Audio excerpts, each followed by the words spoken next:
Class 10th की exercise number 1 linear equation in two variables की exercise number 1 का question number 1 है हमारे पास, जिसमें लिखा है Aftab tales his daughter 7 years ago I was 7 times as old as you were then, also 3 years from now I shall be 3 times as old as you will be।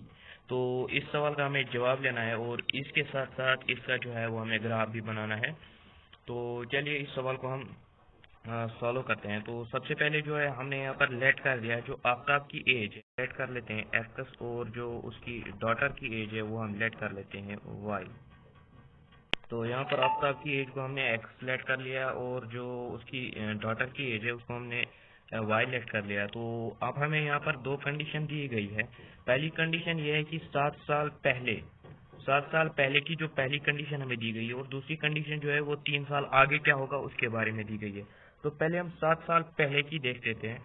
जैसा कि आप देख सकते हैं जो आफ्ताब की प्रेजेंट एज है उसको हमने लेट कर लिया यहाँ पर एक्स। तो 7 साल पहले उसकी एज क्या होगी, एक्स माइनस 7 आया। तो एक्स माइनस 7 जो है वो आफ्ताब की एज है 7 साल पहले। तो उसकी डॉटर की एज होगी तो वो होगी वाई माइनस 7, जैसा कि हमें पता ही है। तो क्वेश्चन हमसे क्या कह रहा है कि जो ये आफ्ताब की ये वाली एज है ये 7 साल पहले इस वाली एज से 7 गुना ज्यादा थी। मतलब जो एक्स माइनस 7 है ये बराबर है इसका 7 गुना। बोले तो इसको 7 से मल्टीप्लाई करना है।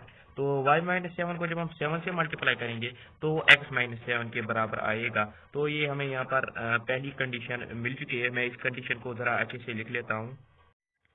तो पहली कंडीशन हमने यहाँ पर लिख ली है x minus 7 is equal to 7 into y minus 7। ऐसे ही हम दूसरी कंडीशन राइट साइड में लिखेंगे। जैसे कि आप देख सकते हैं मैं राइट साइड में दूसरी कंडीशन लिख रहा हूँ।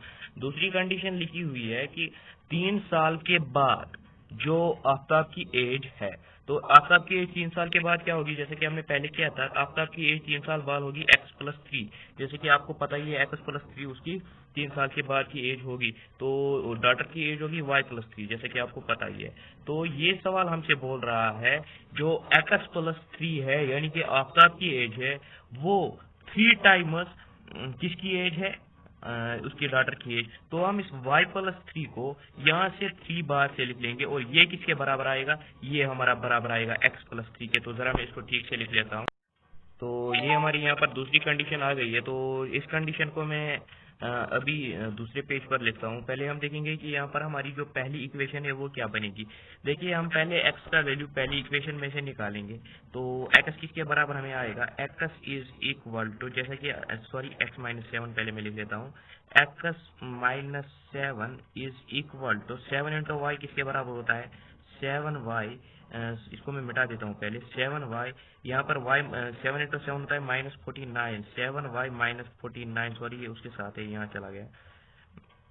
7y माइनस 49 यहाँ पर हमें जवाब आ चुका है। x minus 7 is equal to 7 minus 49। तो इसको हम आगे सॉल्व करते हैं, अगले पेपर में आपको दिखाता हूँ। 49 यहाँ पर हमें जवाब आ चुका है। x minus 7 is equal to 7 minus 49। तो इसको हम आगे सॉल्व करते हैं, अगले पेपर में आपको दिखाता हूँ।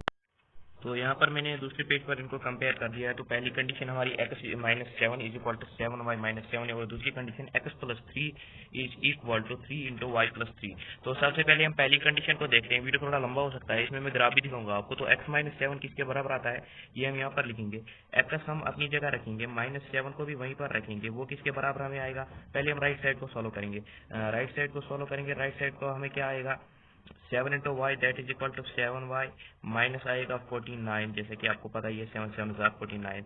तो ये हमारा यहाँ से जवाब आ गया। तो अब हम काम करेंगे, अब हम लिखेंगे, मैं ज़रा इसको लिख लेता हूँ टेक्स्ट में, ज़रा 1 मिनट आप सब्र कर दीजिए। तो मैंने दोनों कंडीशन लिख ली यहाँ पर। यहाँ पर पहली कंडीशन हमारे पास है x minus y is equal to 7 को हमने y के साथ भाग दिया और 7 को 7 के साथ, तो वो हमें आया 7y माइनस 49। लेफ्ट साइड को हमने वैसे ही रखा LHS को। तो यहाँ पर हम दूसरी कंडीशन की ओर जाएंगे। x प्लस 3 को हमने वैसे ही रखा और 3 को y के साथ भाग दिया और 3 को 3 के साथ भाग दिया। तो यहाँ पर हमें x plus 3 is equal to 3y plus 9 आया। तो अब हम इसको फिर से सॉल्व करेंगे। एक्स माइनस 7 जो है एक्स को हम अपनी जगह रखेंगे और जो is equal to 7y minus 49 को अपनी जगह। तो ये जो -7 है ये यहाँ जाकर बनेगा +7, जैसे कि आपको पता ही है।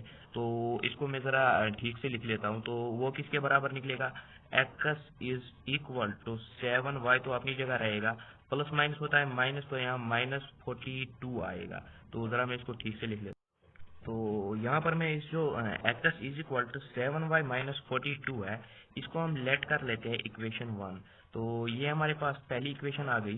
तो इसी तरह हम राइट साइड बोले तो दूसरी इक्वेशन की तरफ जाएंगे। तो दूसरी इक्वेशन में आप देख सकते हैं x+3, यहाँ पर हमने इसका वैल्यू निकाल लिया, x+3 is equal to 3y+9। X को जो है वो हम अपनी जगह रख लेते हैं। एक्स को जब हम अपनी जगह रख लेते हैं तो एक्स इज इक्वल टू हमें आएगा 3y प्लस 9-3। तो मैं इसको ज़रा ठीक से लिख लेता हूँ, x is equal to 3y, x जो अपनी जगह रहेगा 3y प्लस 9 अपनी जगह। तो जब ये +3 यहाँ जाएगा तो ये यहाँ पर -3 बन जाएगा। तो जब ये -3 बन जाएगा तो x is equal to 3y plus 9-3, जैसे कि मैं आपको यहाँ पर लिख के दिखा देता हूँ। तो अब जो हमारा यहाँ पर जवाब आ गया है, इसको हम लेट कर लेते हैं इक्वेशन सेकंड। तो इक्वेशन सेकंड में इसको लेट कर लेता हूँ, ये हमारी इक्वेशन सेकंड हो गई। तो अब हमें इन दोनों के लिए वैल्यू पुट करना है। जैसा कि मैं यहाँ पर एक सोल्यूशन बॉक्स बना देता हूँ, सोल्यूशन बॉक्स जो है हमें हमेशा बना देते हैं। तो यहाँ पर मैं सोल्यूशन बॉक्स बना देता हूँ। हमें हमेशा दो वैल्यू डालने होते हैं ग्राफ बनाने के लिए। तो मैं यहाँ पर सोल्यूशन बॉक्स दोनों तरफ से बना देता हूँ। तो यहाँ पर रहेगा एक्स, तो यहाँ पर नीचे रहेगा वाई।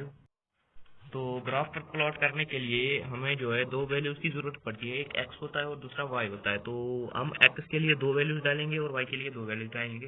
पहले हम वाई की वैल्यू पुट करेंगे और वाई की वैल्यू पुट करने के बाद हमें जो जवाब मिलेगा वो हम देखेंगे। तो सबसे पहले हम जो वाई पुट करेंगे वो वाई हम पुट देखिए, वाई को हम अगर 1 पुट करेंगे तो 7 1 होता है 7, जैसे कि आप ऊपर देख सकते हैं। वाई का वैल्यू हम इक्वेशन सेकंड में डाल देंगे, जो कि मैंने हाईलाइट कर दिए।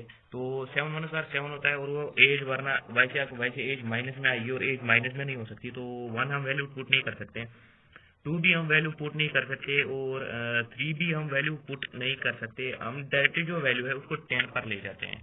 तो यहाँ पर मैं वैल्यू को 10 पुट कर लेता हूँ। तो जब मैंने y का वैल्यू जो है उसको 10 पुट कर लिया तो मेरा x का वैल्यू क्या आएगा, जैसे कि आप ऊपर देख सकते हैं ये इक्वेशन में। इस इक्वेशन को हम सॉल्व करेंगे, y की जगह हम 10 डाल देंगे तो वहाँ आएगा 70-42 जो हमारा 28 आता है। तो x हमारा आ जाएगा 28। ऐसे ही हम अब दूसरा वैल्यू पुट करेंगे। तो दूसरा वैल्यू हम यहाँ पर पुट कर लेते हैं 12। तो ऊपर का वैल्यू मेरा क्या आएगा, 7 × 12 होता है 84। तो 84 में से हम 42 निकाल देंगे तो वहाँ पर 42 एज आएगी। यहाँ पर मैं 42 लिख लेता हूँ, 42 एज आ जाएगी। तो अब हम चाहते हैं दूसरी तरफ भी हम लेट कर लेते हैं। तो दूसरी तरह से हम पहले लेट कर लेते हैं y को 5। तो जो ही हम y को 5 लेट कर लेते हैं तो हमारा x का, तो जब हम x का y का वैल्यू 5 ले लेते हैं तो x का वैल्यू हमें 21 आएगा, क्योंकि 3 × 5 होता है 15 और 15 + 6 होता है 21। तो अब हम y को दूसरा वैल्यू दे देते हैं, यहाँ पर y का वैल्यू अब हम दे देते हैं 8। तो y का वैल्यू जो हम 8 दे देते हैं तो x का वैल्यू आएगा 3 8 24 + 6 = 30। तो x का वैल्यू हमें यहाँ पर आ जाएगा 30। तो चलिए अब हम इसको जो है वो ग्राफ पर प्लॉट कर देते हैं, क्योंकि हमें दो ही वैल्यू चाहिए होते हैं ग्राफ पर पुट करने के लिए। तो चलिए मैं ग्राफ को ओपन कर देता हूँ आपके लिए और ग्राफ को दिखा। यहाँ पर हम ग्राफ पर आ चुके हैं। तो अब हम देखेंगे कि ग्राफ पर इसको प्लॉट कैसे करते हैं। तो जैसे कि आपके ऊपर लिखा होता है, ये वाला जो है ये एक्स एक्सिस का है और ये वाला जो है ये वाई का है। इधर भी सेम है एक्स और ये वाई का। तो चलो देखते हैं इसको हम प्लॉट कैसे करेंगे।